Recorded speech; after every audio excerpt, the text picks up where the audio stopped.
కొమరంభీం ఆసిఫాబాద్ జిల్లా జైనూర్ మండల కేంద్రంలో పోలీస్ శాఖ సిబ్బంది శాంతి భద్రతల రక్షణ కోసం అప్రమత్తంగా ఉండాలని జైనూర్ సిఐ మల్లేష్ ఆదేశించారు.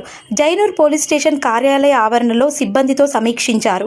ఈ సందర్భంగా ఆయన మాట్లాడుతూ, సోమవారం అయోధ్యలో రామమందిరం ప్రారంభోత్సవం దృష్ట్యా పోలీస్ శాఖ సిబ్బంది ఉండాలన్నారు. సోమవారం సాయంత్రం భక్తులు నిర్వహించే ర్యాలీ సందర్భంలోనూ ఎలాంటి అవాంఛనీయ సంఘటనలు జరగకుండా అప్రమత్తంగా విధులను నిర్వహించాలని ఆదేశించారు. బందోబస్తు చేపట్టే విధానాలను వివరించారు. విధుల్లో నిర్లక్ష్యం వహిస్తే చర్యలు తప్పవని హెచ్చరించారు. ఈ సందర్భంలో ఎస్ఐ సందీప్ కుమార్, పోలీస్ సిబ్బంది ఉన్నారు.